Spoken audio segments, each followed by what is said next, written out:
What's up, everybody? Welcome to the Grayzone.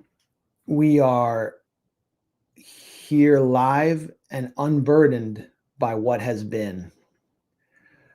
And we are going to have a special show today. We're going to be joined as soon as he gets his camera set up by Wyatt Reed. Wyatt, give me a thumbs up whenever you're ready. He's backstage. And then we'll be joined by my close colleague, Anya Parampil. Wyatt's joining me because we've been working on covering the Amsterdam psy-op pretty much for the whole week. And then he was plagiarized by a publication that has been smearing us constantly and which smeared him. And yeah, we're going to welcome him on to center stage right now. Wyatt Reed, live from undisclosed location. And yeah, we're going to be joined later by Anya Parampil to discuss the apparent selection of Marco Rubio as Trump's Secretary of State and the return of the neocons. I mean, I don't know if I want to say return because they are currently in the White House. So we're looking at continuity.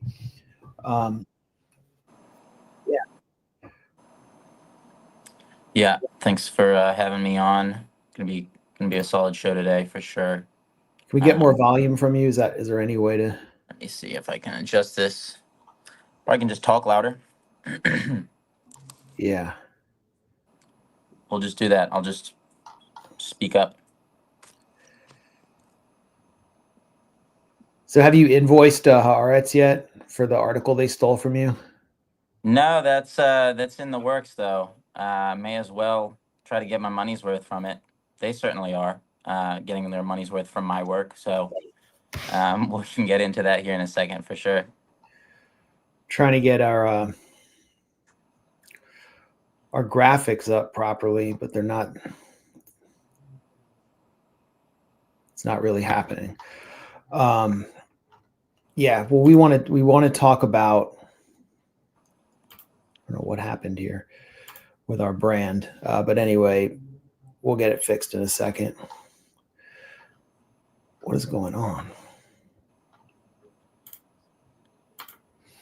What we got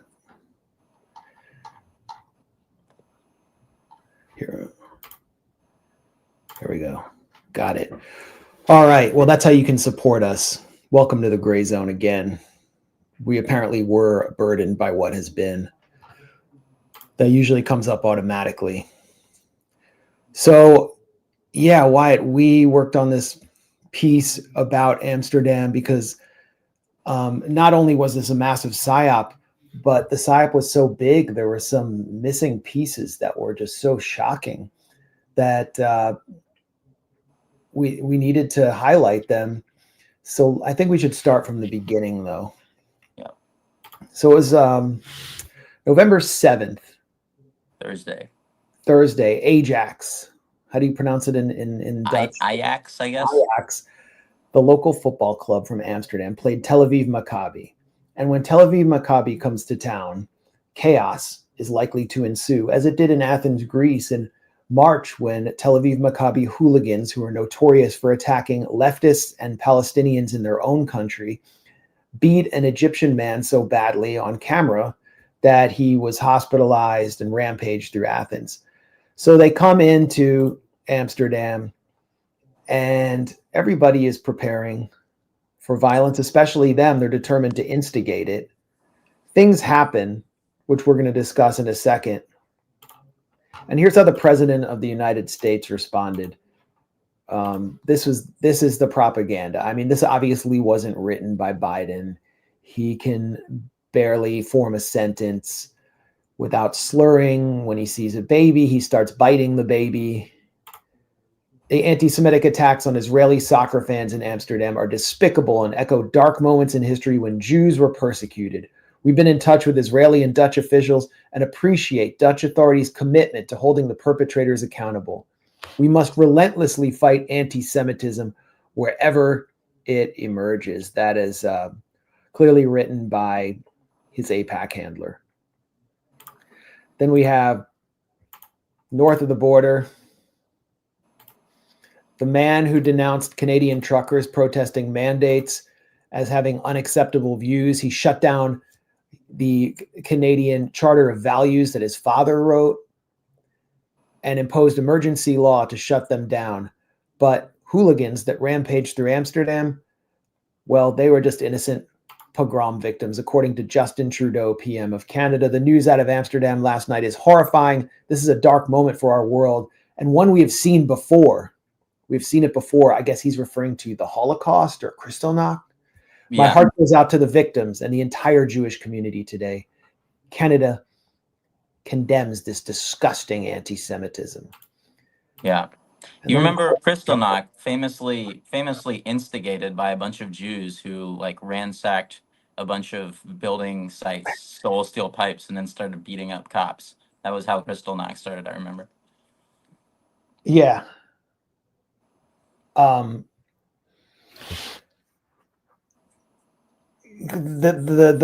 was no, it's as though there was no provocation. Closer to home, we have Ro Khanna, who is one of the most progressive members of Congress, we're told. And he repeats the propaganda. I'm deeply disturbed by the attacks on Israeli civilians in Amsterdam who are simply watching a soccer game. They were simply watching a soccer game. I mean, just remember that line as we progress. Simply watching a soccer game. This ugly anti-Semitism must be condemned, and the Dutch must hold those who committed these crimes accountable. So I, responded quickly to Ro Khanna about simply watching a soccer game. No sound here. This is the Maccabi Tel Aviv hooligans. On the night before they on one of two nights of them rampaging around Amsterdam. And they're singing a song, "Let the IDF win to F the Arabs." The song includes the line, "There are no schools in Gaza because there are no children left." You can see the song being sung across Israeli cities as they commit genocide. This is in Dam Square in the center of Amsterdam. So yeah, these are just peace-loving Jews who are just there to watch a soccer game. They're going to hide in their secret annex. That's basically like Anne Frank right there. Yep. Yeah, I mean, you saw all this hysterical coverage of people talking about how they had to open their homes to poor, innocent, persecuted Jews as though they weren't, insane soccer ultras who were just notorious for being hyper violent. I wouldn't let any of those people into my house. Well, the Dutch authorities let them into their house, and this is what happened when they were let into Ajax Stadium. There was a moment of silence for the victims of the Valencia flood, and Israelis were actually already mocking the victims, taunting them because Spain had enacted a at least partial arms embargo on Israel. And so here's the Tel Aviv Maccabi cheering section. This is a moment of silence. Utterly disgusting. And they're doing it because of the Spanish arms embargo. Right. I mean, they're there to show total disrespect for the continent of Europe. And then it devolved from there. Apparently, the things were peaceful at the stadium. And there was a police presence at the stadium. And there was a piece in Yediot Aharonot, Ynet, the Israeli publication, about how the Tel Aviv Maccabi fans walked out of the stadium, and they were just looking for peace. They were just looking for coexistence with the local residents there. Here's an excerpt from the piece. This is quoting one of their ultras, their hooligans. "We didn't know that the organized violent reaction from the other side was coming. Leaving the game, 10 Maccabi Tel Aviv fans were roaming the train looking for a Palestinian to beat up, in their words. They didn't find one. They arrived at the central station. At first, everything was fine." Well, they were just innocent and Frank reenactors looking to beat up one of the Untermenschen on a train in a city that wasn't theirs. And unfortunately, they couldn't find one. Everything was fine. Then they, eventually they got beat up, right? A pogrom. A pogrom is that's Pogrom. actually, yeah.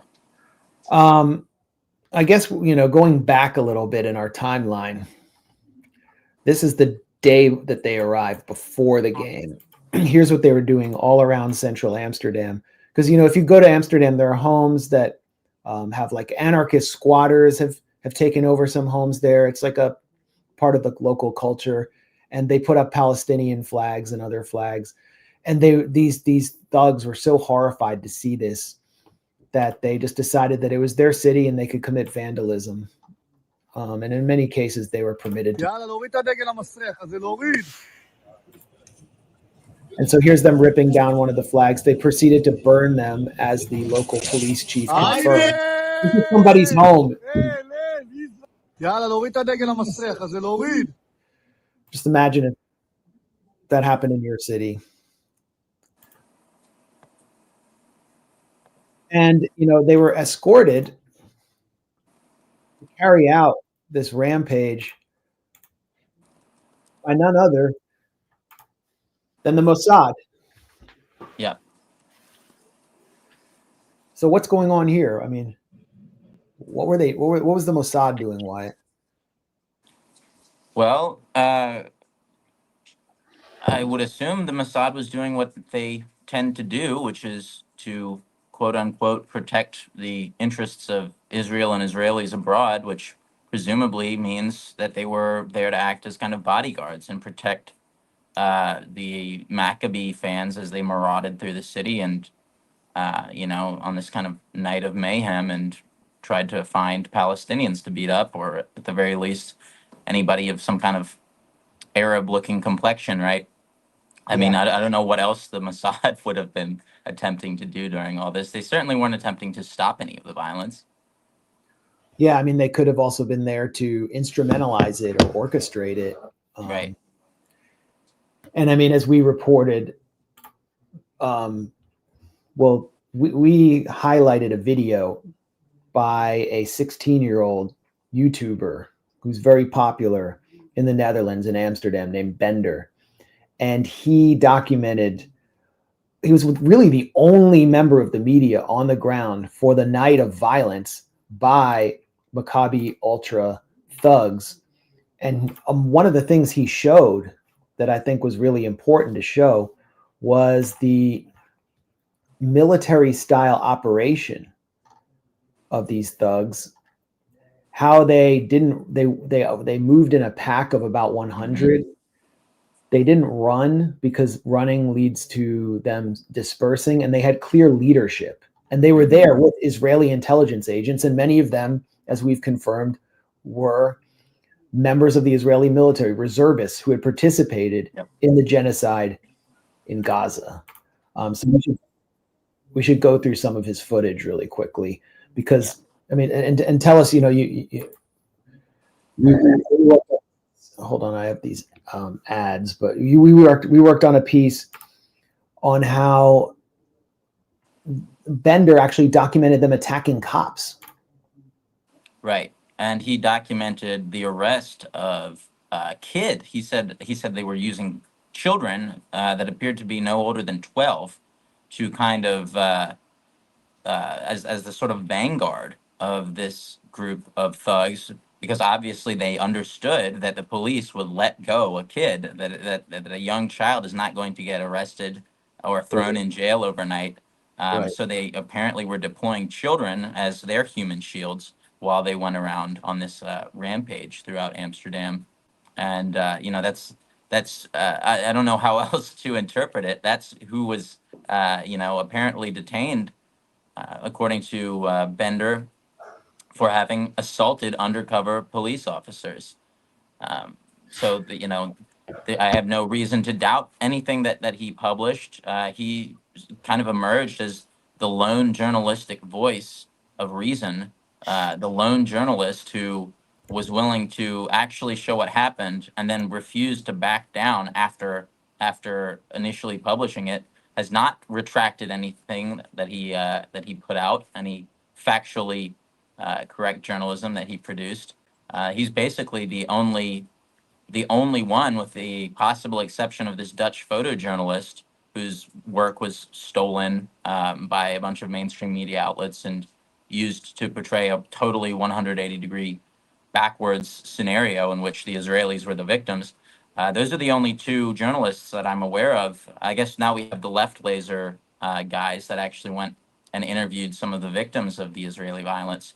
But other than those handful of journalists, pretty much every journalist who's written about this has emerged as either a coward, a liar, or in some cases, a plagiarist. Yeah, every single outlet. It's like they were mandated to distill massive amounts of disinformation. They called the attacks on these thugs anti-Semitic without any basis at all, when no Jews from the local Amsterdam community were attacked, except anti-Zionist Jews who were protesting the Gaza genocide, who were attacked by the Israeli hooligans.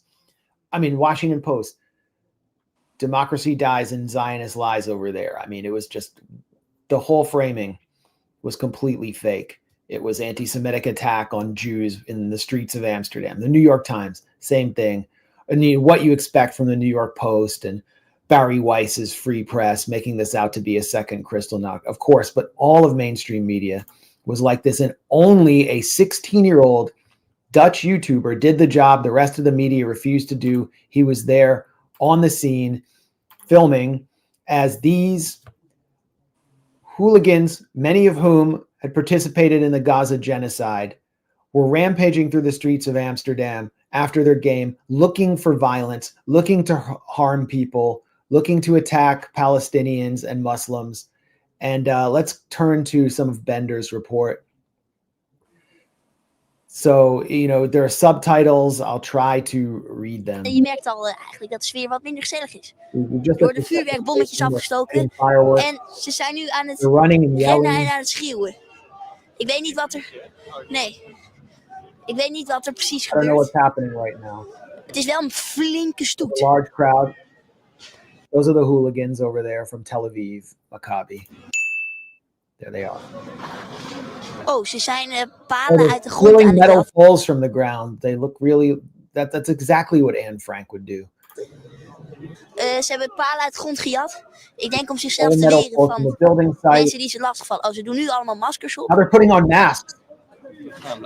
Remember, the New York mayor, Eric Adams, has pushed legislation to eliminate masks because Palestine Solidarity protesters, who are largely peaceful, have been wearing them. To ban masks from being worn in public. But here, they're putting on masks with metal poles that they're pulling up from the street in order to attack people around Amsterdam, these poor pogrom victims. Er is geen politie, dus ik weet niet No police around. Het is nogal een heel gespannen sfeertje. Oké. Ja, politie. Here's police. So here's a lady running away from them. You can hear her screaming and crying. Screaming and crying because there's a band of genocide zombies storming through her city. Oké. Ze gaan achter mensen aan. They're running after people now. Veel politie. And you can hear the tings of things getting hit with metal poles too. Yeah, you can hear metal poles. Oh, palen naar de politie. Oh, metal poles are being thrown at the police car. I wonder who did that. Maybe it's the Israeli thugs that just ripped them up, a minute ago in this same video feed. The precious, sweet children of Zion. Throwing poles at the police car. Attacking cops. Zo. Whoa. Ze zijn een beetje uit elkaar. De taxichauffeur reed ook expres doorheen. Ze hadden van die bouwvakkerspalen uit de grond gehaald. They took the metal pipes from this construction site and started throwing them at people and the police vans. I mean, he's just announcing this in real time. It's like, there wasn't some calculated plot to make things up. And you can pretty much see what's going on in the background. En die op andere mensen gegooid en op die politiebussen. We zijn weer eens, zoals altijd, de enige media die er is. Politie vlucht een soort van grijpt. Hij keert terug, alleen hij is in zijn eentje. Je hebt wel... This is the van they attacked and he's all alone and they're surrounding the van. De groep is hier. Hij heeft duidelijk meer versterking nodig, want dit gaat anders niks worden. Er staan 2 busjes. Yeah, remember this image of them surrounding the police van when we come up with the press, the statement that the chief of Amsterdam police came up with later, the day later. Yeah. Foreign thugs are attacking a police van with total impunity.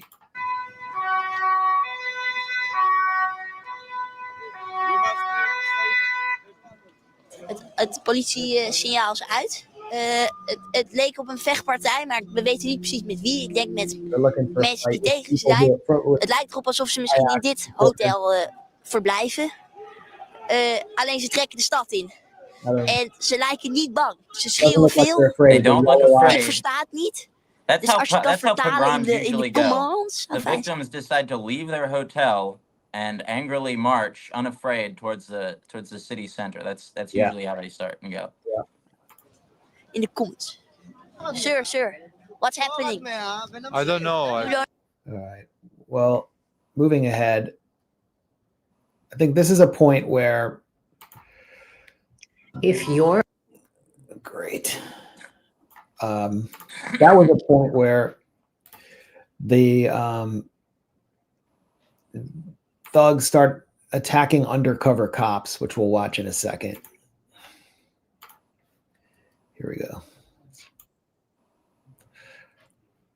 And so there are children apparently among the thugs who are like 12 years old. They have Kinderen, ik kids denk, walking nog around geen with sticks 12 on jaar the oud, front, lopen met like stokken human shields, door de kleine looking for a straatjes fight. voorop. En die zijn ruzie aan het zoeken. Dus je vindt een There's an arrest arrestatie taking plaats. place. Finally, someone's arrested. Kijk, ze hebben dus de kinderen... Look, they have these kids not even 12 years old, barely 1.5 meters tall, who just attacked these undercover police officers with a stick. So these are police detectives from the Netherlands police. You can see their unmarked vans, and they're getting attacked by 12-year-old Israeli psychopath genocide zombies in their own city. And none of this was reported by mainstream media, Western corporate media. It just didn't make the cut. And it was only because of Bender, the scrappy 16-year-old reporter's presence as the only reporter on the scene that we know this took place. Van, ik denk echt jonge kinderen, nog geen 12 jaar oud, dus een jochie van 1,50.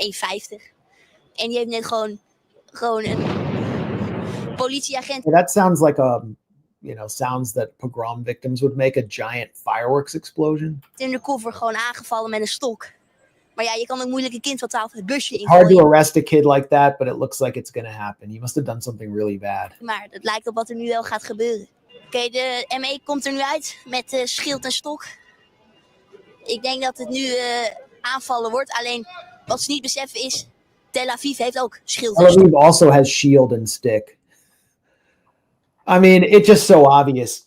So basically, it all ends up, Wyatt, with the police kind of escorting them away. Right. They concentrate them sort of in a small area where they seem like they're going to get them on buses and kind of escort them out of the city center. But for some reason, the police decided to do this right next to one of these buildings of squatters that you were mentioning that has Palestinian flags. So then, as you know, the Israelis get halfway on the bus, and then half of them who are still outside decide to start pelting the building with rocks while they're surrounded by police who apparently didn't do anything about that.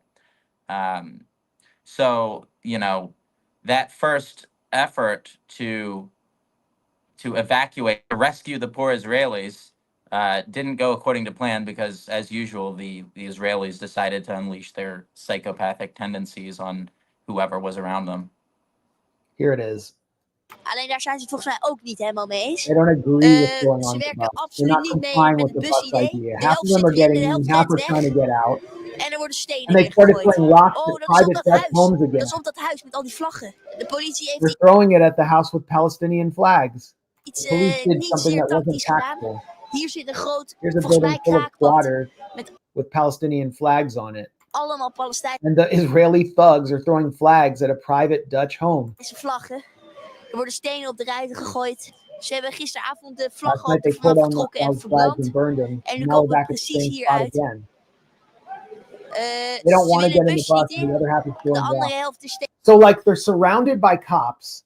You can see in the green neon vests or jackets, those are cops surrounding these Israeli hooligans, and they're allowed to throw rocks at private Dutch homes. And we heard none of this from the police department spokesman or police chief. And they're not getting arrested. Stenen aan het gooien. Hier, kom daar kijken. Oh, de taxichauffeurs. Er worden weer stenen gegooid. Het blijft maar doorgaan. They're throwing rocks at taxi drivers. I mean, they had attacked Muslim taxi drivers the night before. And so, you know, a lot of them did get their asses beat. Let's not conceal that fact. Ajax has their own band of hooligans who happen to be local Dutch people. And some of them are Muslim. And also a lot of Muslims came out, including taxi drivers, to defend themselves. And the people of Amsterdam have a right to defend themselves against this marauding band of foreign genocide zombies and fascistic hooligans. And that's precisely what they did. And because some of them got their asses beat, we're being told that this was a pogrom. But look at how they were behaving all around Amsterdam with Mossad escorts. And Israel, you know, played it up to the hilt, pretending that they were being kidnapped by like foreign Hamas agents. And the Guardian actually seriously reported that the Israeli army was sending planes to save them. And this is from the Guardian.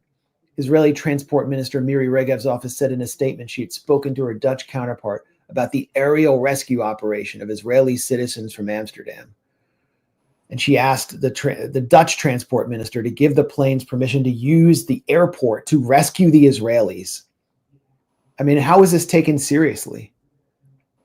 And they were rescued by the police right there when they should have all been arrested. Palestine solidarity demonstrators weren't even allowed to protest. They get tear gassed. They get beaten when they come out in the streets of any European city. Israeli hooligans, they get the VIP treatment from cops. Cops disappear so they can attack local people. And then when they do appear appear, a bus for free to their hotel. Yep. And then a free flight back home to celebrate. So total violation of Dutch sovereignty with the full permission of the Dutch government. So yeah. Well, we should look into how exactly the Dutch responded, right? We had this statement from the prime minister, who you know condemned anti-Semitism naturally. We had the police chief, who despite knowing what happened to his officers and despite admitting that this violence was instigated by the Israelis in the first place, that they started it by ripping down flags and vandalizing a cab, setting flags on fire. Then he basically he ends this little press conference by saying, you know, well, first he acknowledged that peace returned only after the Tel Aviv Maccabi supporters were, quote, accompanied by the police back to their hotels with these buses. Yeah. And then he ended by saying, I can imagine that Israelis feel unsafe. As mentioned before, their well-being is our top priority.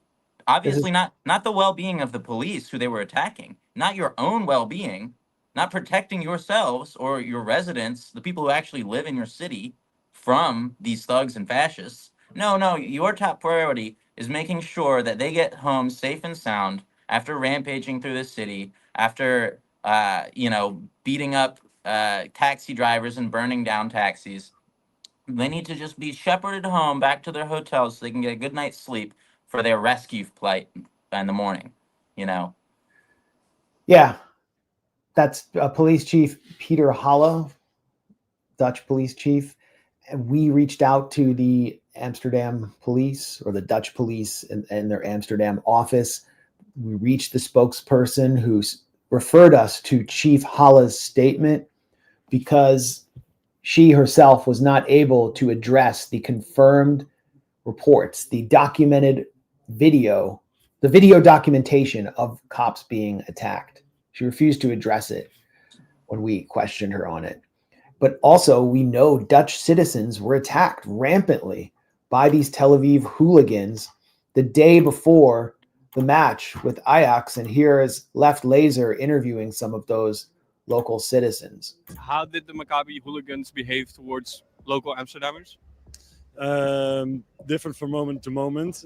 Every time someone with a Palestinian a symbol or anything walked by, they got pretty violent, middle fingers, but also like physical violence. Then I passed the monument and they threw beer at me and they spitted at me in the Damstraat. But it was like a very aggressive tense over here. Like, yeah. Yeah. So Maccabi hooligans threw beer at you and they spit at you. Yeah, and it was okay. I'm okay, but how did that make you feel though? Worried. I don't like aggressiveness in my city. Amsterdam has always been a tolerant city towards others, but when a group so aggressively comes in, I don't know, make me not feel at home anymore. At one moment, there was someone who was pulled off the bike, and we walked to there to just see what happened. And at that point, a glass bottle was thrown at us from the crowd of Maccabi supporters. So no, it didn't really feel safe at all. Maccabi hooligans threw glass at pro-Palestinian people just cycling by. Yeah. And did the police intervene? No, they told us to step back, go away, or they even said, then you shouldn't have stood there. So they blamed you for being attacked. They did. So yeah, incredible stuff. He says, I didn't feel at home in my city. Well, you know, the police made it pretty clear it's not his city. It's the Israeli thug city. They get to do whatever they want, and the people there just have to deal with it. And as the last guy said, you know, you shouldn't be there. You're not supposed to be here in your own city, living your life as normally. You're supposed to be, you know, walking on eggshells around these poor, oppressed soccer hooligans. And we have to ask why. Why? What are they so afraid of? I think the answer is obvious. And they're not allowed, their leadership is not allowed to tell the truth. Their police chief is not allowed to tell the truth about his own men being attacked and women being attacked by these thugs.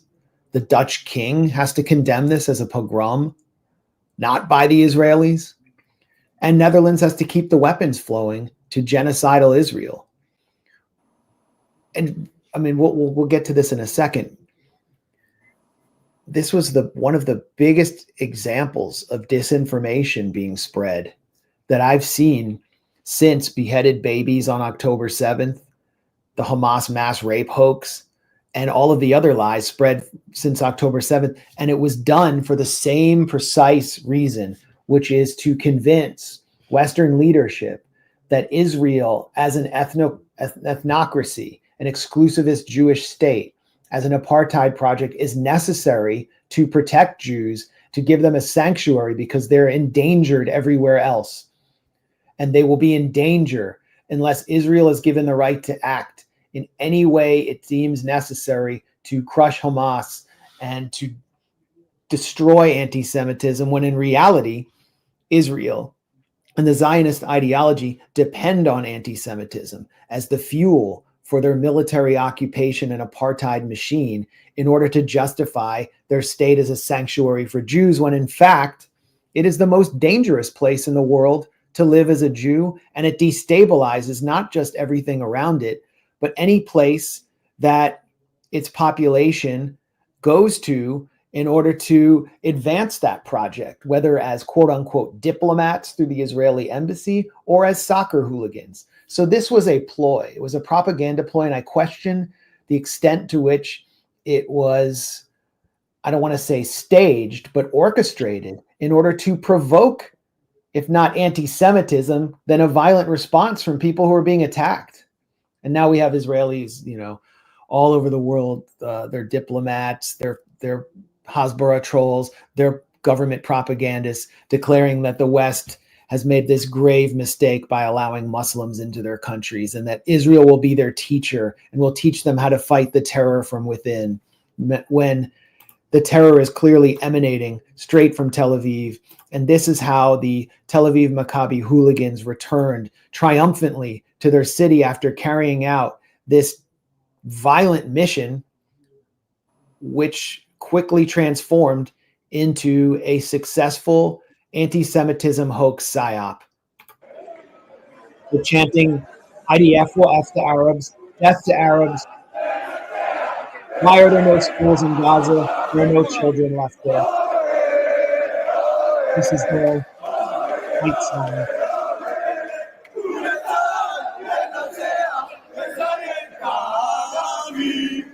You know what it reminds me of? It reminds me of the footage of the Russians coming in to liberate Auschwitz. You know, where you just see all these, poor, oppressed, very sad people who've clearly been through it. That's the kind of vibe I get from that video. Definitely. I mean, it really recalls the liberation of the camps and the aftermath of Kristallnacht, the night of broken glass, when SS officers stormed through Berlin. I mean, that's what I think of when I see that, except they make me think of the SS officers. I mean, those are some serious, what Yeshayahu Leibovich, if you don't know who he is, look him up, would have called Judeo-Nazis. That is just Nazism in action. I mean, everybody has their hooligans. Everybody has their soccer hooligans, but not everybody's football or soccer, or I'm American, soccer hooligans actually have a dual role as members of a genocidal Panzer or Einsatzgruppen division that is currently slaughtering the besieged native Untermenschen in their death camp.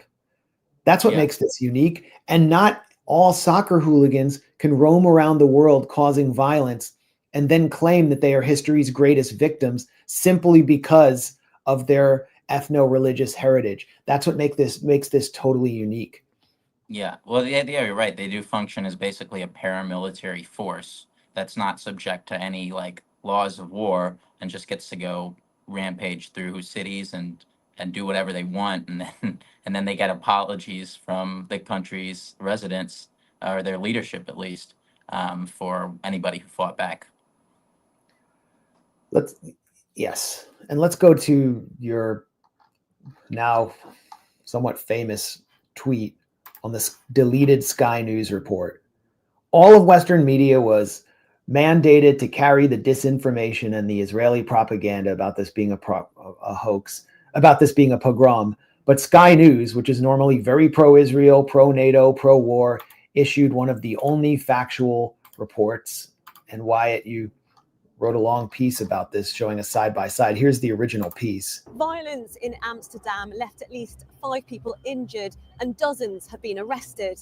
But what happened? Supporters of Israeli football club Maccabi Tel Aviv arrived in Amsterdam ahead of their UEFA Europa League match against Amsterdam club Ajax. On Wednesday, social media videos verified by Sky News show Maccabi Tel Aviv fans tearing down Palestinian flags from outside of homes.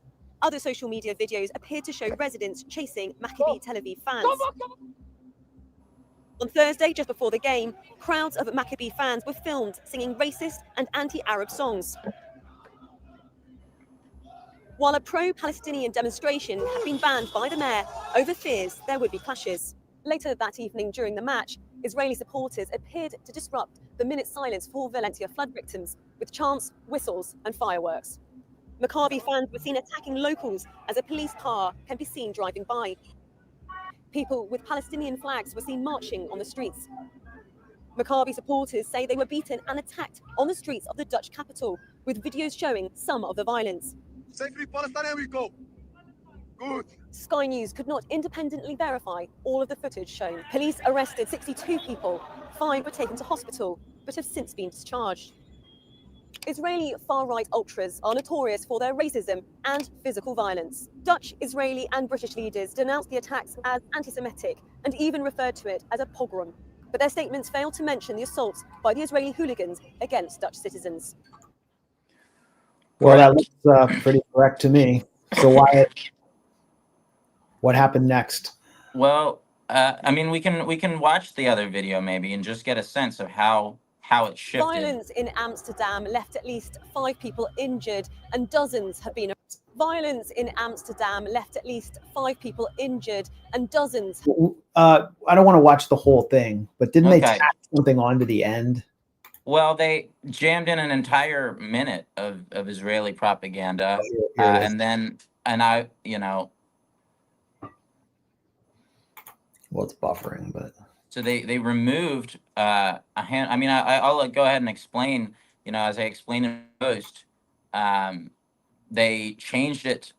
You know, they uploaded it with this editor's note saying the original video, quote, didn't meet Sky News' standards for balance and impartiality. And as I lay out here in this post on Twitter, I said, in other words, they changed it to be more sympathetic to the Israeli rioters who instigated the violence and added an entire minute of Israeli propaganda. And I think this is important because it's kind of like getting a glimpse into the sausage factory. You know, normally we just see the sausage. We understand that, like, this is a pro-Israel news piece, but we don't understand why or how it has been changed from what the original author wanted to publish to what the editors wanted it to be. And so this is kind of one of the first cases, I think, where we get to see how it was meant to be produced by the actual journalist versus the end product, which has completely neutralized it and subverted it totally from a piece that points out the violence was instigated by Israelis into one which suggests that they were just helpless victims in all of this. So to me, you know, let's. I think this is part of what was added. Square after authorities banned organizers from holding it outside the arena. Later that evening, during the match, Israeli supporters appeared to disrupt the minute silence for Valencia flood victims with chants, whistles, and fireworks. A video posted on social media shows a large group of hooded men dressed in black running down a street and striking people at random. Just random hooded men. Who knows who they are? So those were Israelis, but she now doesn't say who they are. Right. It creates the impression that they could be the anti-Semites. Yeah. In Amsterdam, that there can be tensions. There are many demonstrations and protests, and we are always prepared for them. And of course, they are related to the situation in the Middle East and the ongoing war in Israel and Palestine. But what happened last night, it's not a protest. It has nothing to do with protest, demonstration. It was crime. People with Palestinian flags were seen marching on the streets. Maccabi supporters say they were beaten and attacked on the streets of the Dutch capital. It's the same feeling that I felt in the morning of the 7th of October. Sky News could not independently verify all of the footage shown. 62 people have been arrested. And listen to how they end it now. Motives. 5 people were also taken to hospital, but have since been discharged. Dutch and Israeli leaders denounced the attacks as anti-Semitic and even referred to it as a pogrom. The end. It just ends right there. You know, so they completely cut the line where it ended previously, where she noted that she ended the previous story ended with a sentence, but their statements failed to mention the assaults by the Israeli hooligans against Dutch citizens. That line is now completely gone. So it's you know, previously she had basically explained that there was something lacking in these denunciations, that there was crucial context missing from them, and now she goes along with it, and she's just, you know, part of this same you know, disinformation apparatus that she was, you know, ostensibly kind of denouncing here. But you know, I'll read you the full tweet that I wrote, because it'll be, you know, it's important to hear it so that when we look at how Haaretz covered this, you can hear some similarities as well. But because I noted, I thought it would be useful to put together an exact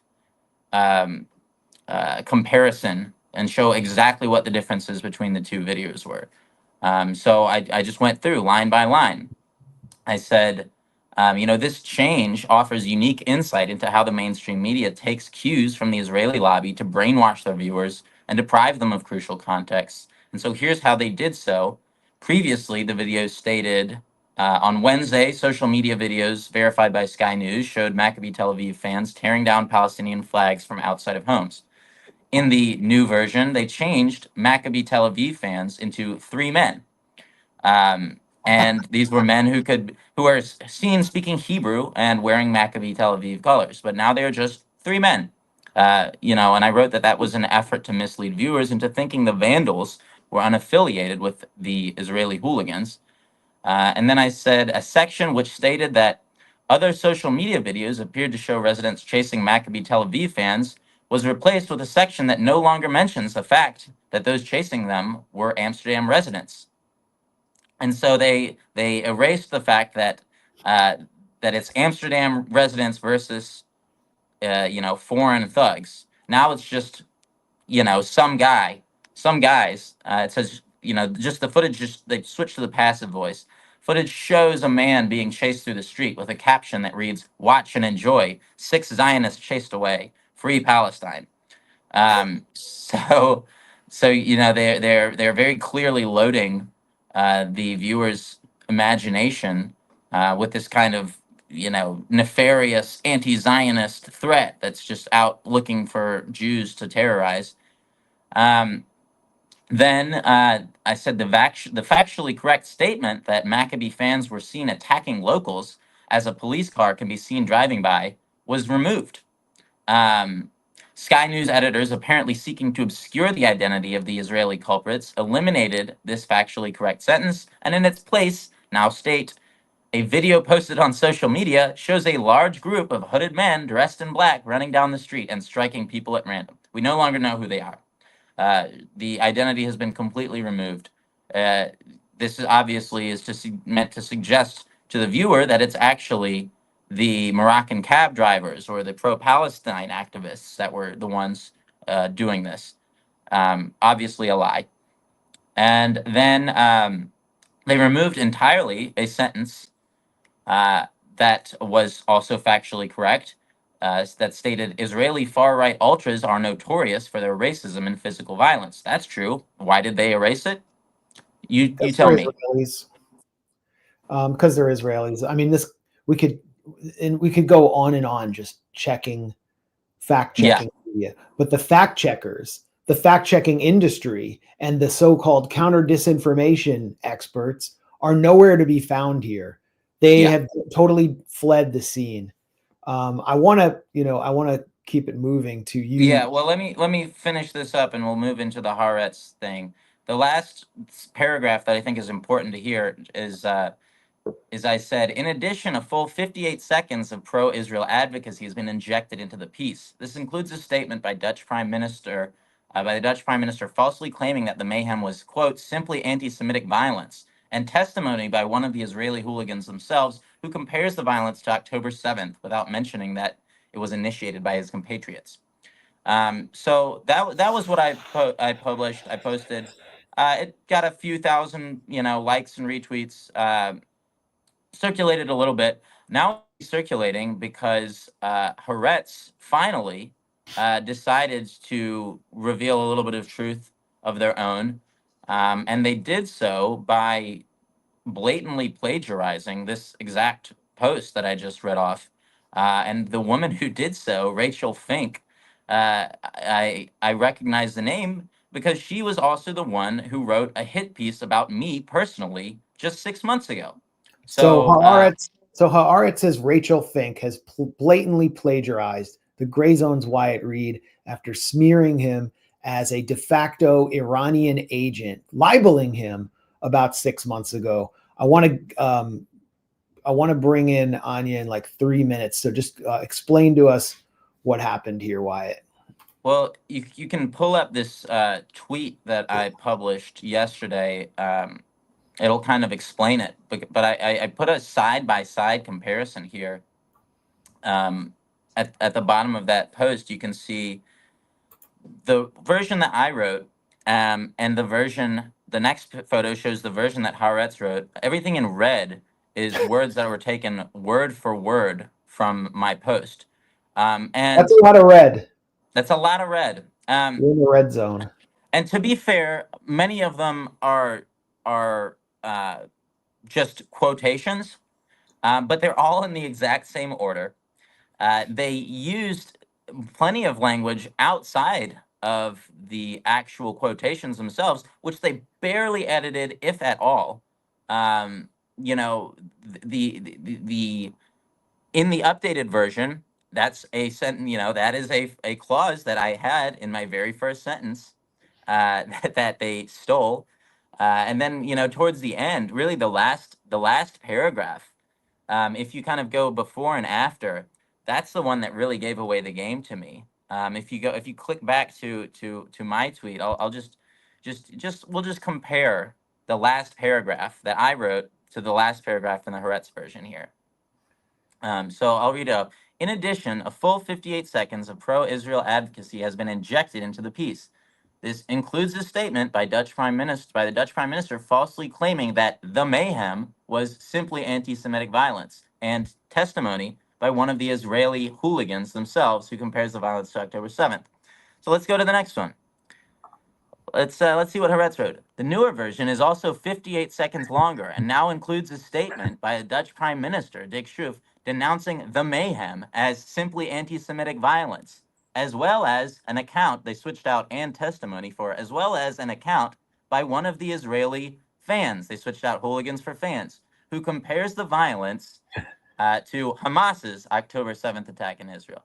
So they just gave it just a little twist, a little Zionist twist, and then basically kept in the entire paragraph as is. Not, you know, they changed less than 50% of the language, even included specific words like mayhem. You know, that the odds of you know, I think this is an important point to note. The odds of using words like that in very specific sentences that somebody would use, you know, and she used the phrase removed entirely about the same specific quote that I did. The odds that somebody uses these exact same words in the exact same places as somebody else are astronomical. And I think this is worth noting because now there's a proposed, somebody proposed a community note on this that tried to point out that, you know, actually most of these similarities are just because they're using the same quotes. No, it's not that. First of all, it's the order. Everything is unchanged in terms of the order of the quotes mentioned. And then it's those specific words that were left in that very clearly demonstrate that she just copy and pasted this, threw it into her Google Doc draft, and then tweaked a couple words here and there to make it seem like she wasn't stealing my homework, right? So, you know, it's obvious to anybody who's worked around media what happened here. And instead of coming clean or apologizing, Rachel Fink did exactly what you would expect of a woman of her name and stature, and instead just locked down her account, totally avoiding any accountability. She's still her profile's protected. You can't talk to her. You can't ask her what. And there's no accountability from Haaretz, which is just supposed to be the greatest Israeli newspaper, but which has smeared us so many times, every time for getting it right. Every time they smear us, we show it's because we were correct, like about the Hannibal Directive. And then they acknowledge it 6 or 7 months later. Rachel Fink basically copied and pasted the Washington Post smear review, painting you as a de facto Iranian agent because freelance production work, a smattering of freelance production work 5 years ago for Press TV makes you an Iranian agent. I mean, it was the sleaziest article, and it was all about advancing Israeli intelligence propaganda to try to smear the Grayzone because we're having so much impact against all their lies. They accused you of putting on a master class in manipulation. They called us conspiracy theorists over and over and over again. They insist that we are just these crazy fringe lunatics. And yet, lo and behold, they're still coming to us to do their work for them. Yep. And so we want to, if you're not going to punish Rachel Fink for her obvious plagiarism, at least allow Wyatt to invoice you for the article that she stole. And as Wyatt asked at the end of his I'll take a byline too, by the way. And a byline. But as Wyatt asked, is there anything Israelis won't steal? Well, let's bring in Anya Parampil right now. She's waiting in the green room. You ready? Yeah. Welcome, welcome, welcome. You look comfortable there. Hey, Wyatt. Hey, Anya. How's it going? Pretty well. Nice to see you. You too. Yeah, great to see you. You're looking well since I saw you like a half hour ago. Anya, we haven't heard a lot from you since the election. Well, we have on Twitter. Is there any take on that you have that anyone else hasn't offered or that you think was absolutely correct on why Donald Trump scored a landslide victory over Kamala Harris? I do still think the question mark in terms of the final vote tally is something that I will factor in as a major contributor. You know, the fact that it's possible that 15 million people who voted for Joe Biden didn't vote for either Kamala or Trump this time around. That's a pretty big number. So where all those people went, or if it's statistically possible that all those people could have voted last time and not this time, that's the main question that I have. I wasn't surprised that Trump won. I always thought it was possible, though it just the landslide and the mandate to the Republican Party, which is really now the party of MAGA, is overwhelming. And in my lifetime, I just haven't really seen something that felt that overwhelming. And with everything that happened the last election, the fact that Trump just emerged, and after the attempts on his life, the fact that he won by such a wide margin, and they pushed Kamala so heavily, the media, I think just says that really the Democratic Party is in need of a major overhaul. They've completely missed the mark. It was kind of a fluke that Biden won while Hillary, in between Hillary and Kamala, they're whatever they've been doing is not working in terms of reading the American people. I think the media, the mainstream media, it's like this election should be considered the end of all of that. Those institutions should be put in the dustbin of history. They're not relevant anymore. People don't even care what CNN and these other media outlets have to say. And so I think that's why Trump won. It's just, unless you're on X, probably it was impossible to imagine Trump could win, because every other media outlet made it seem like this close race. But she's up by 4 in Iowa. There's all these the Iowa poll. That was bogus polls. Nice. It was more bizarre than what happened with Hillary, right? Yeah, I mean, it puts it raises new question marks about 2020 for me, I gotta say. But I think the number of people who voted in 2020 who didn't show up this time was closer to like 12 million, but that's still a lot of people. And they were all so excited for Joe Biden. It doesn't quite make sense to me. The voting, all the tallies came in late after all the betting houses were going for Trump. It was a COVID election in which Biden campaigned from his basement. The whole thing was weird. And the Kamala campaign, I mean, you talk about the Democratic Party needing a total overhaul, or I would say a hostile takeover. They spent $1 billion on this election, like a full $1 billion. And imagine donating. I mean, imagine being a donor to the Democratic Party, whether you're Reid Hoffman or just some dupe at home who donated, and realizing that they spent $564 million on advertising alone, including $15 million to event production companies, like $1 million to Oprah Winfrey's Harpo Productions, I guess, to get Oprah speak. They spent all this money on celebrity concerts to get Megan Thee Stallion out there. Who else performed? Megan Thee Stallion, noted, role model to young women. And then they spent Beyonce, Eminem. They trotted Eminem out in Michigan. Yeah, that was weird. A guy who, earned millions of dollars for a track about gerbil stuffing gets trotted out, and he looked like a hostage. And then they spent 6 figures to build a set for a sex podcast, Call Her Daddy, which was eventually filmed in a hotel room. This is, I was just looking at the various Call Her Daddy podcast episodes. Kamala's down there in the corner next to Meeting My Husband. Horrible. It's so bad for girls, that podcast. So what's going on here? What is this, and why did they do this, Anya? And this was when she was refusing to travel to go and do a 2-hour special with Joe Rogan. Yeah.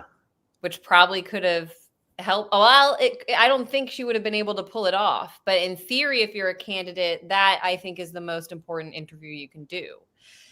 Young people turned out in a way that I think surprised people for Trump. But look at, remember in 2020 when they were like so excited about the historic election and how more people voted than ever before. And there was just this groundswell of enthusiasm. Like how did that all just end 4 years later? You'd think that if anything, there would be more. Especially because this is the other main part of, I think, why the Democrats lost is that they were trying to tell people that the economy was good. And their allies in the media were trying to tell people that like Biden's overseeing this miraculous recovery and that the economy is great and that average people just don't have the right to know about the economy. When in reality, you can't lie to people. Everybody still pays, anybody who's buying groceries knows that you can throw any statistic out there about the economy, but when you know what it costs to buy the same groceries 5 years ago versus now, you that's pretty much where people's consideration of the economy begins and ends, because it's just about their pocketbook or bottom line. So they crafted a lie that nobody else believed, and really that's a trend for them now. They mistook the reality that they created through the media and everything that they control for the actual reality of what Americans are living in. And I remember when I was younger, maybe there was more of a question of which celebrities supported which party and candidates. And, it was like edgy to criticize Bush and be a celebrity who was like liberal because of the Iraq war and everything that went on in the early 2000s. But now it's really like not shocking to me when a celebrity endorses the Democratic Party. It's like, we get it. We all know that you guys are friends and you hang out, and that the Hollywood and the music industry, they're part of the liberal establishment. It's not that impressive to me that Taylor Swift or any of those artists endorse Kamala's candidacy, because it's like a big club. And to be a Republican, they don't stand to lose anything. To be MAGA, actually, like if you're Sydney Sweeney or any of those celebrities that are like accused of being MAGA, it's much more controversial, and it's like that's edgy. You're a rebel, and that that makes you more appealing to young people who have received no material benefit from their government and just feel like they're continually being lied to. And in addition to the $1 billion, there were just these condescending displays where men were basically being told, you're sexist unless you support your wife in her fight for her bodily autonomy against Donald Trump. And it all backfired. Especially look at the men they brought out, and you'll recognize one of these as someone you had a DM exchange with, Anya.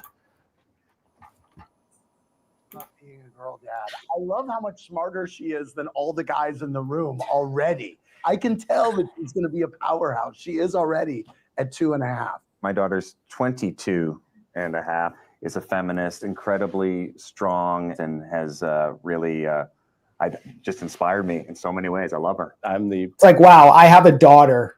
Like, whoa. And Andy Cohen has a daughter. I Dad think. of Ella over here. My vote for Kamala is an investment in my daughter's future. I agree. I'm right there with you. When the Dobbs decision came out 2+ years ago, I heard from Kamala right away, and then the next person was Ella. She texted me right away, essentially saying, we need to fight. This is not just an issue for women. This is an issue for men and families. And she's wearing the fake, like, Tim Walz camouflage hunter trucker hat, like that they completely stole from middle America.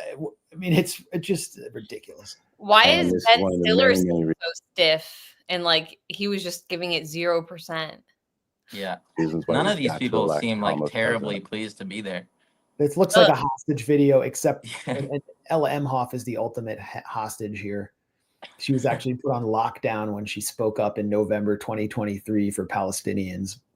Yeah, but I mean, she did everything she could to try to get Kamala elected too. So She did. She eventually came through, and she, I mean, obviously was a huge asset for the campaign. I mean, when you get a supermodeling career out of nowhere, Wait, what? and she is has a major contract with a supermodel agency and is a fashion designer, and they're trotting her out, and she's wearing the camo hat, clearly identifying with supermodel middle too, America. Wyatt. Who hired her and when?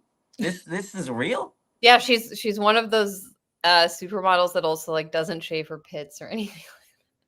Never in my Classic. lifetime did I think that we would be having to fight for this and the fight for our own bodies. And I Yes, think I see it's really important for the men to step up and show that they actually support us and they're willing to put things on the line to help us. About being a girl. Step up for Ella Emhoff. Doug That's Emhoff. what I hate. It's so annoying that women's rights is just defined by this one issue. That's it. It's so bizarre to me. It's like how you had Emma Vigilant crying, saying that like this just shows that like this country doesn't like women. Like that's not my experience. I don't find that people are out there hating women. Honestly, I don't find that to be. That's not like why people voted for Trump. I think it's A lot of pro-choice people supported Trump out of disgust. They also lied about Trump's position on abortion constantly. Like Trump took that issue off the table, I thought, pretty effectively, saying that he wouldn't sign a national abortion ban. And yet they lied repeatedly, saying that that's what he was going to do. I think the lies just didn't work. People heard him. And JD Vance also they know that that issue's done at this point, and that the best they can hope for from their pro-choice side is to keep it on this like state level that we already have. So, I mean, the question is, are the Democrats ever actually going to codify Roe? And I don't think they will, because that's literally the only issue they have. I mean, can you imagine if they took abortion off the table by doing what they promised to do? They would have nothing, because that was their entire campaign. And it's a fear campaign. It's why you got women voting for Kamala genocide in Israel, even though or in Palestine, even though they were aware of it, because of abortion. Like I know people who that's why they were still moved to vote for Kamala, even though they oppose her foreign policy and everything else, and they may have likely been Jill Stein voters. Like people are that brainwashed by that issue. How are the Democrats ever going to actually take it off the table? I don't buy that they will. Abortion. It's all we hear about. And, we hear nothing now about the post-birth abortions taking place across Gaza, still being administered by the Biden administration. There's video circulating of a newborn baby that was suffocated under rubble in northern Gaza, where Israel's committing genocide. I was going to do a whole segment on this, but we don't have time.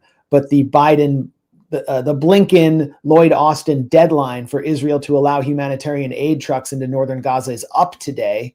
So what did Israel do? They planted bullets on an aid truck and continued ethnically cleansing northern Gaza. Aid organizations across the board, including Cindy McCain, the widow of John McCain from the World Food Program, are saying no aid is getting in. Israel has broken the deadline, and the Biden administration is not going to enforce U.S. law, which mandates that they provide aid to, that they cut off weapons to Israel because they won't allow U.S. aid in. But that issue is taken off the table for a lot of people by abortion.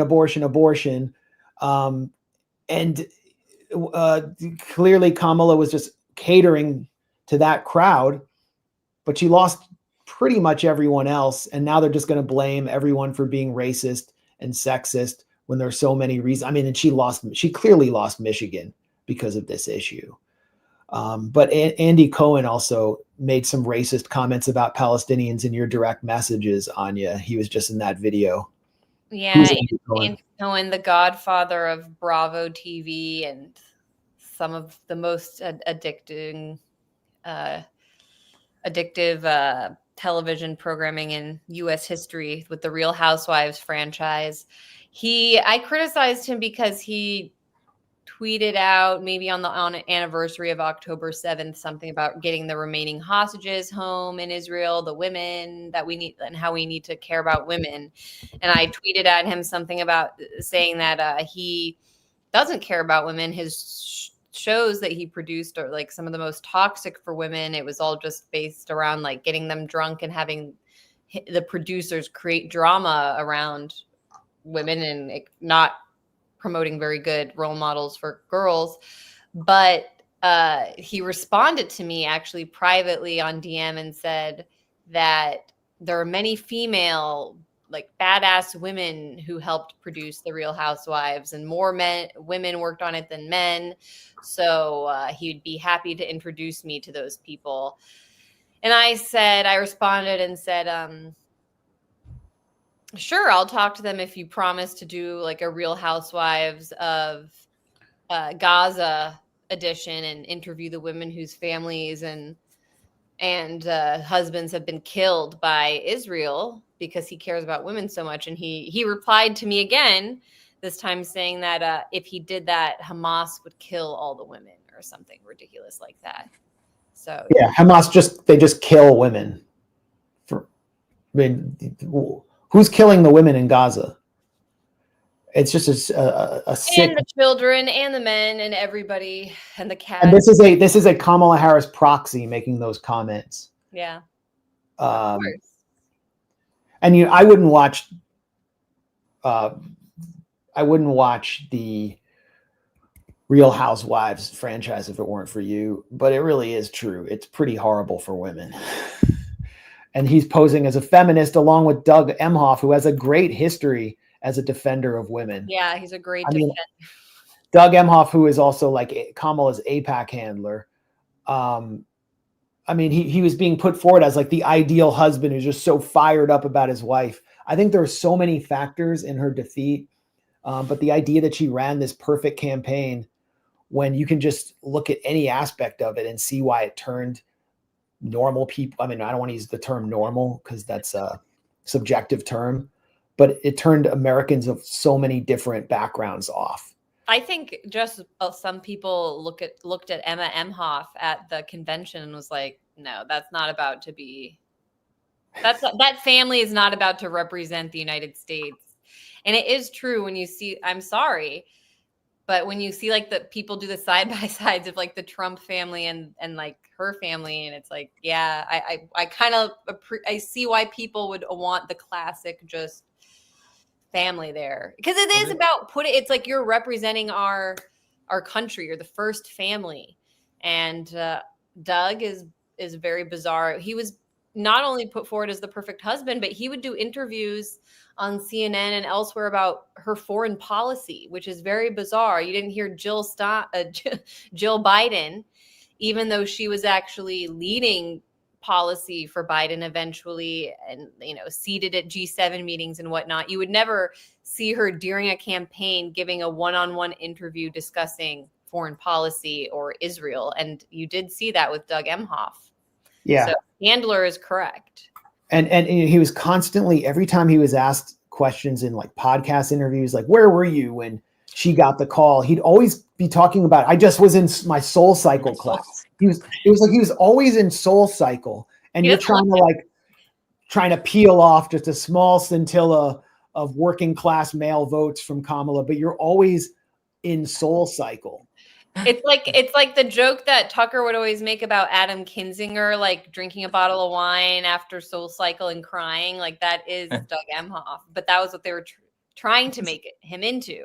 This is him on Pod Save America. Just I mean, we got to move on, but like I won't even play it. But like, this is a Pod Save America tweet. Put Doug Emhoff's Soul Cycle in the Smithsonian. Watch. I mean, and then they're just asking about. And then in the next sentence, and can anyone figure out why we didn't dominate this election cycle? Yeah, exactly. Apparently this doesn't appeal to people other than yuppies. I mean, he was like, he was doing interviews. He would walk out of Soul Cycle Studios and then do interviews right there with the media and paparazzi. I mean, again, I just think there's so many small reasons why they lost. It's not a very masculine exercise regimen. Well, it was like the one, because everything about them felt so phony and scripted, and It's I kind of always assumed that psychotic. It's a kind of psychotic exercise. But that was probably the one thing that was kind of real, and they're like, well, we've got to base some kind of this, personality that we're building up around Doug. We have to base at least a small part of it in real life, and I guess they picked Soul Cycle. He's an entertainment lawyer. That's arguably worse than an ambulance chaser. Like, entertainment lawyers are some of the worst people. He like slept with the nanny. He's weird though. I just don't buy it. Incredibly accused by more live women, actual real live women, of abusing them than Hamas was on October 7th. Yeah, his ex-wife, didn't she accuse him of physically beating her? So I mean, that's and like the only thing real he does in the world is Soul Cycle and go to meetings with the ADL and like do seminars on fake anti-Semitism hoaxes. And this was going to be the first husband. Very glad we dodged that bullet. Okay, so we dodged that bullet, but moving on. Yeah. A giant, it's not even a few bullets. It's like a 155 millimeter howitzer is flying straight into the face of humanity as the World War III lobby takes key positions in a Trump administration. As we predicted, we didn't sell anybody on lies. We weren't like some alternative media influencers who were saying Trump is going to be this anti-war administration. We always talked about the influence, the dominant influence of Miriam Adelson over Trump with $100 million. And Elon put forward $175 million for Trump's ground game. And this is a guy who says, we'll coup whoever we want. He wants the minerals. So we can go down the line with the selections, but Anya, you've done a lot of work on this character. Marco Rubio has been announced as Trump's pick for Secretary of State. What do you have to say? Yeah, this is why in my book, Corporate Coup, I went off on tangents about various U.S. figures such as Marco Rubio, because I figured that if a second Trump administration came around, that these would be the figures front and center. Though the one thing I will say about people who made positive or wanted to be positive, cut Trump some slack during the campaign is partially because I understand why people saw Biden and Kamala as so bad, but there's always this chance with Trump that something different can happen, because you hear him, well, for example, saying that he wasn't going to have Nikki Haley or Mike Pompeo in the administration. That seemed really exciting, and like he was going to make a decisive policy switch against neoconservatism. And then to see it go the other way, it kind of just makes it feel like that our elections don't really matter. That, yeah, someone like Miriam Adelson is going to be picking the administration no matter what, even with Trump, even with his own son, Don Jr., paying lip service to the anti-war base that Trump does authentically have and attempt to represent. So the rumors or the stories that Marco Rubio is selected for Secretary of State does suggest, I mean, there, in some ways, I think he's worse than Mike Pompeo because he's so dumb. Like, I think Mike Pompeo is actually a smart individual. I just disagree with him on pretty much everything. But I wouldn't even trust Marco Rubio like to watch my children or something like that. Like, I don't want Pompeo around. He might be a nice grandpa kind of just figure. I just think he's competent. I don't think Marco Rubio is competent, and he's also extremely shady, which is why I really enjoyed writing about his character in the book, because I brought up the fact that he fabricated his family's own origin story. How so?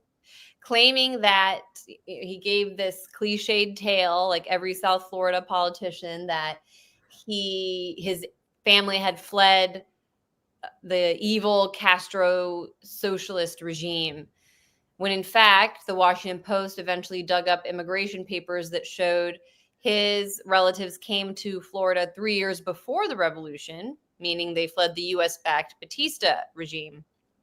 And so he lied there, repeated the lie over and over again. It's one of those things that it can be a campaign killer, and it contributed partially to Marco Rubio's downfall, I think, back then, because he comes across as so phony. And that just shows if you're lying about your family, you really don't have any standards. And it's common for those Southern Florida, like Anna Paulina. Cruz also lied. Yeah, and Anna Paulina Luna, they all make up some stupid story about why they are who they are. But anyway, so there's that aspect. And then there's the story of his brother-in-law, Orlando Cecilia, who was actually jailed for, I think he was sentenced to a longer term, but ended up serving maybe 13 years in prison for running one of the top drug trafficking cocaine rings in Miami in the 1980s.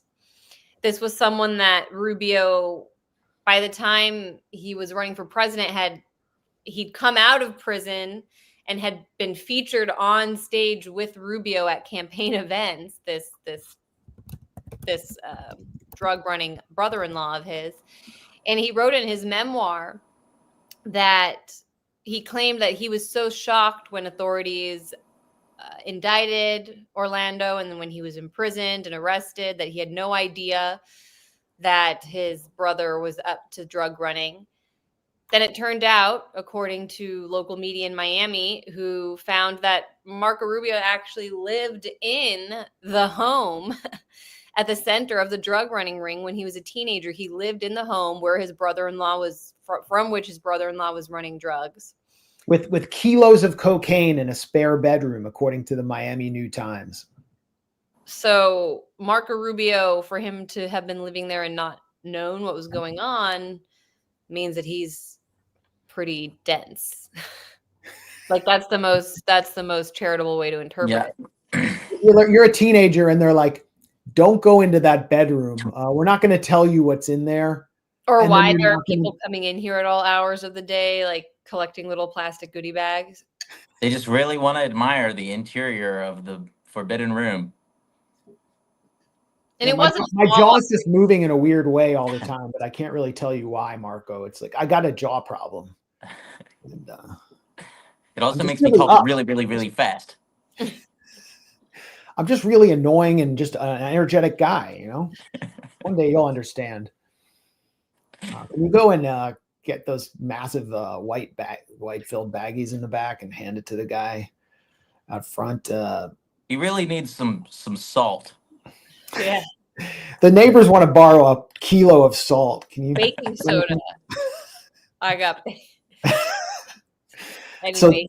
So this is when Venezuelan President Nicolas Maduro refers to, or was it Diosdado Cabello? They call Marco Rubio Narco Rubio. Yeah. And Trump called him Little Marco back in the day because he would wear his high-heeled boots because he's short. So Trump said a lot of things about him. Yeah. What was the other tweet? The Adelson tweet. There are multiple Trump. Trump tweeted that Sheldon Adelson was looking to give big dollars to Rubio because he feels he can mold him into his perfect little puppet. I agree.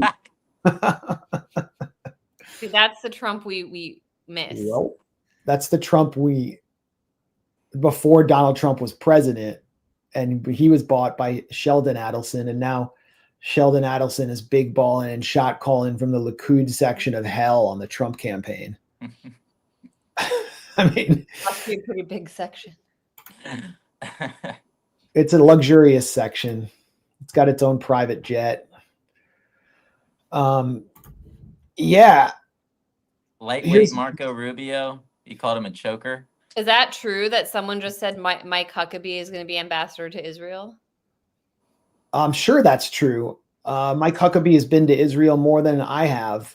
He goes like every year on Christian tours of Israel, and he's volunteered to like pick grapes on settler vineyards. Yep. This is just in the last hour. Mike Huckleberry. Wow. I mean, that's like, you know, the dream for him.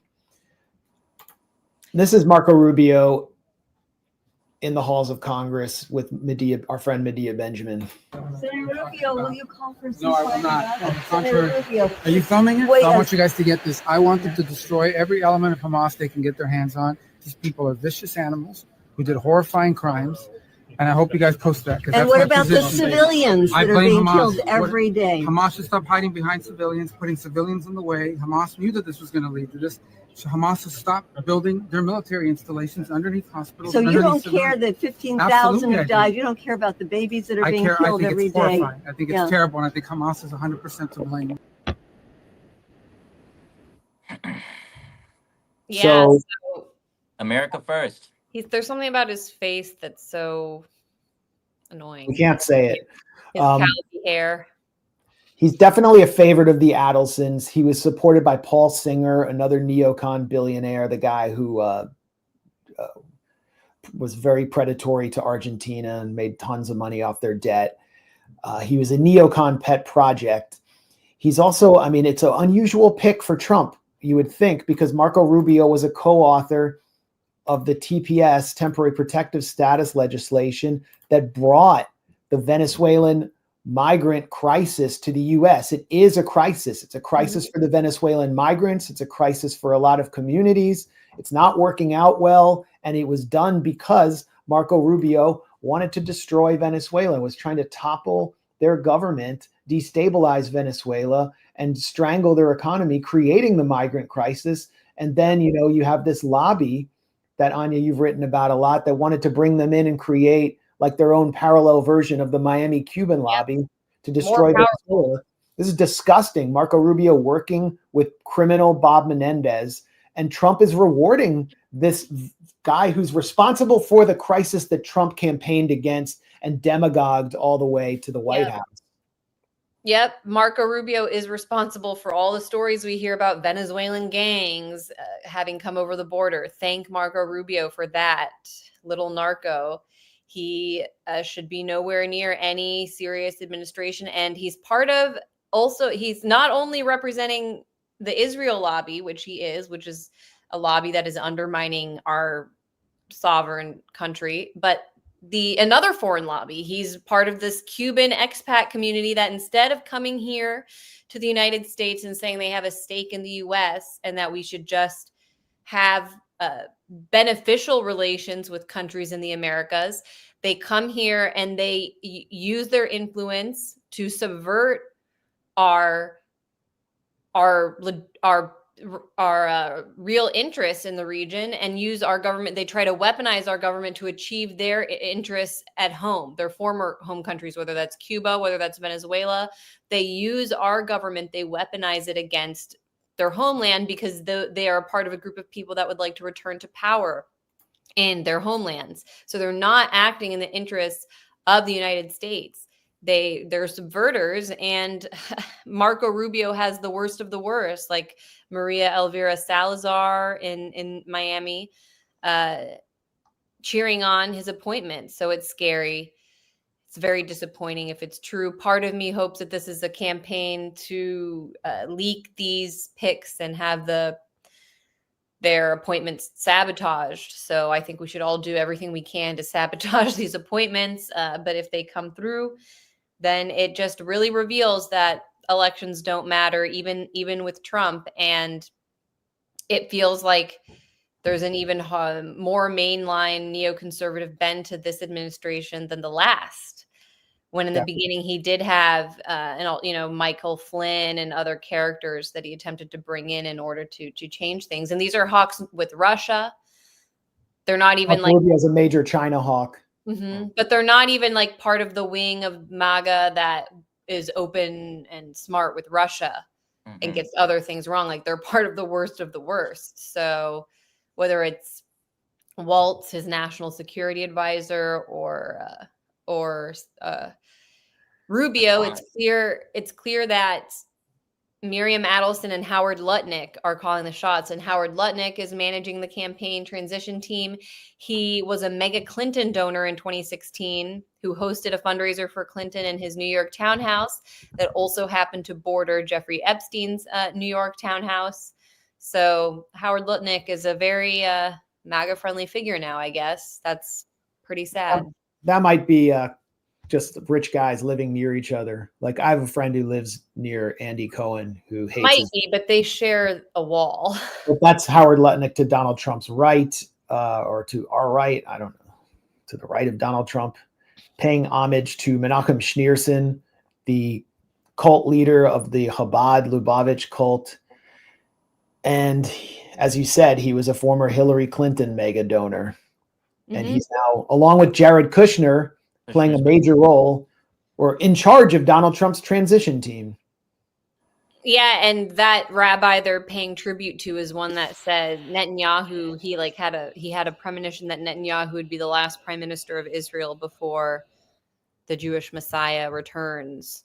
The Moshiach. Yeah, I mean, Schneerson is not just an ultra-Orthodox rabbi. The Chabad cult is deeply embedded in the settler movement and has a genocidal mentality. Whereas, you have the Satmar sect or Neturei Karta that are anti-Zionist. They're also deeply embedded in the sewers of New York City. And the Trump administration with, I think Ivanka was converted through Chabad.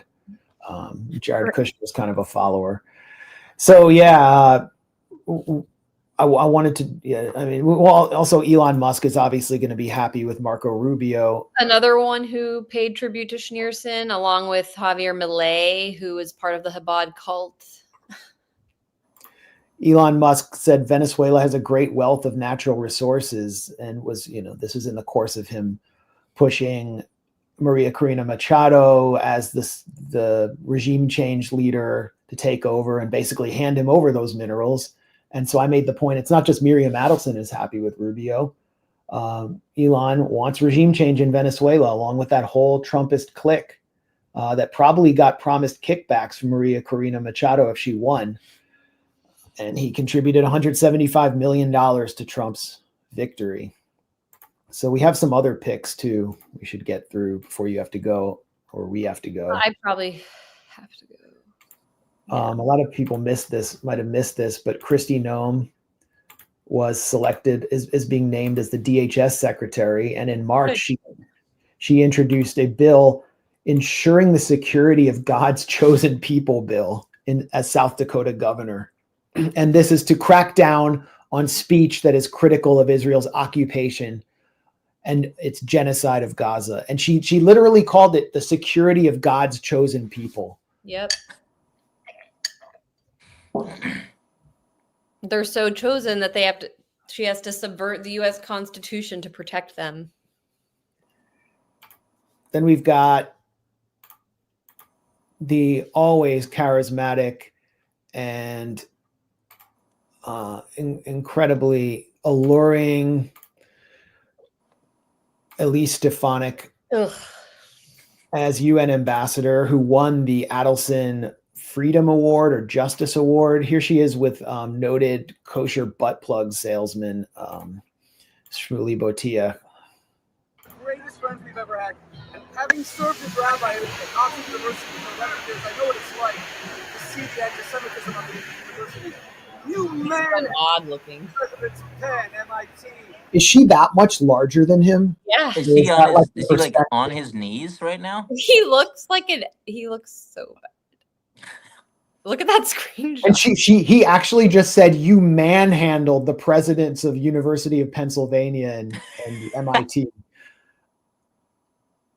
This is like a weird fetish video right now. He looks like a Hollywood extra there. Really. He looks like a goth. He looks like he's been like Can't thank you enough. What's the future of what we will do about anti-Semitism? It looks like a MAGA porn. If you got all that Adelson money, you can't pay for better mics than this. Yeah. So the future is electing President Donald J. Trump.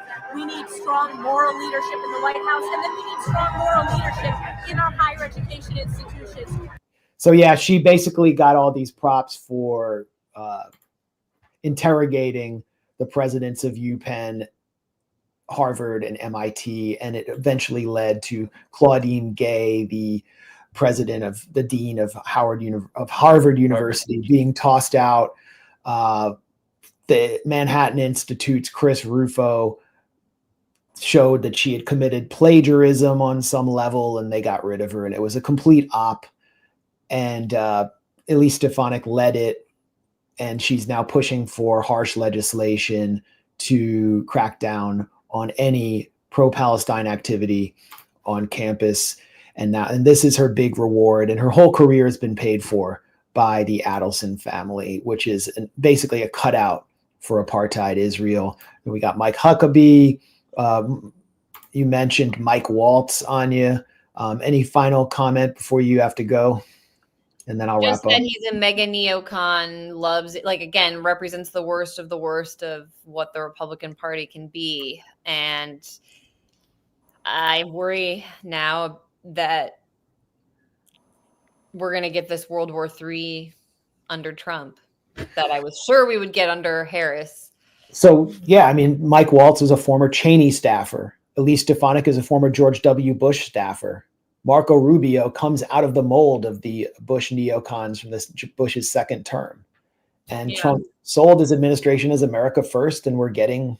I was hoping for one edgy appointment, like Rick Grinnell, or, put Don Jr. as national security advisor. Like, just do that kind of stuff for all I care. No, instead we're getting, like, the nightmare scenario. So we'll see.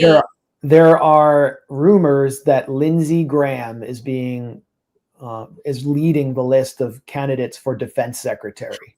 I mean, great. Let's just rip the mask off and go for it then. In that case, let's just go into crisis mode, because those people they're going to end up like destroying, if you want an accelerationist, I guess, destruction of US empire and probably Israel. I mean, they can give Israel everything they want.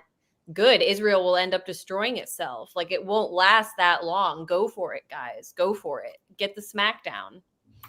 Yeah, I mean, with the UN ambassador, it's already basically the second seat of Israel. But Linda Thomas Greenfield was so banal. You almost never saw her there. I'm all for Elise Stefanik being there because she lifts the mask on US empire. And it's going to be a very unbearable face and voice. And it will be so nakedly, virulently ultra-Zionist that it's going to be hard for even the Europeans to go along with. So it in some ways, it's better in that respect. Same with Mike Huckabee being yeah, go ahead. Well, let me just say my All right, Anya Parampil, thanks so much for joining us, and we'll hopefully see you again Wyatt. soon. Bye. Take care, Anya. Go ahead, Wyatt.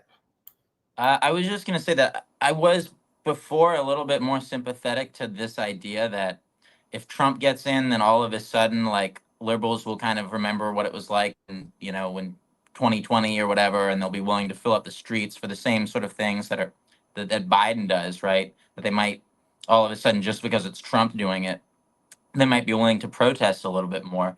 But then seeing the reaction from liberals to Arabs and Palestinians who didn't vote for Kamala Harris, I am not terribly optimistic. Like, these people seem to hate Palestinians more than like some of these pro-Israel zealots now, because they've hold them personally responsible.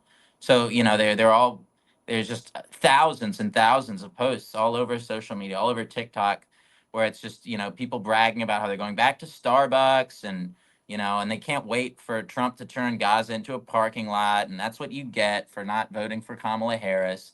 So to me, I'm a little bit less enthusiastic about the proposition of trying to oppose some of Trump's policies with these liberals now that they've really kind of shown their true face.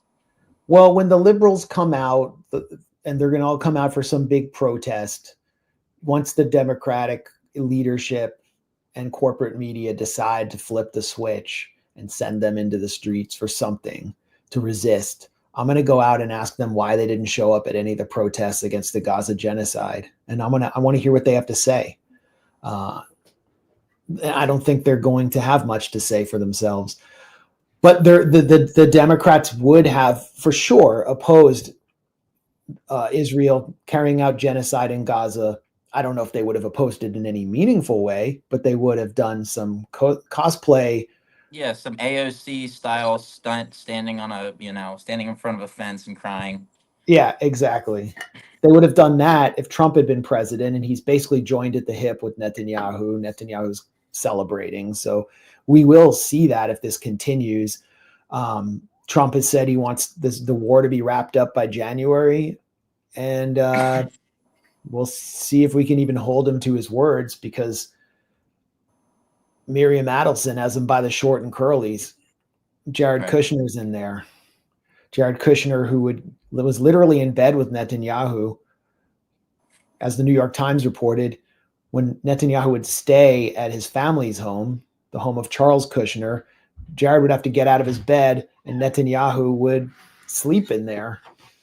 So they were literally in bed. I warmed it up for you, BB. So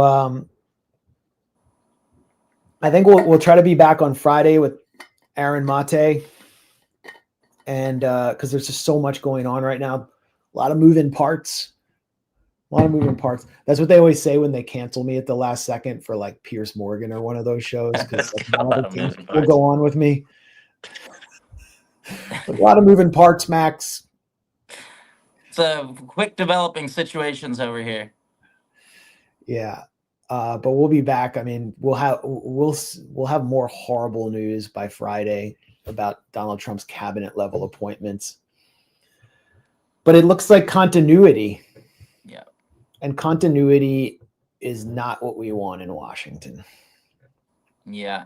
And it looks like, Don Jr. was just, 2 days ago, was just retweeting Dave Smith, laying into the neocons and saying he's working overtime to stop them from getting into the administration. Apparently he's been taking the past couple days off. So I don't know. Daddy has spoken.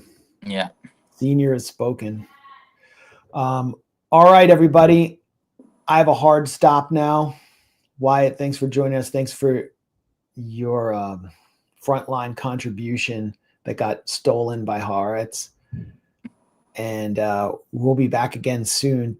Hit the like button, subscribe, sign up for our newsletter, support any way you can. And appreciate you all being here. Thanks again, Wyatt. Peace. Peace, everybody.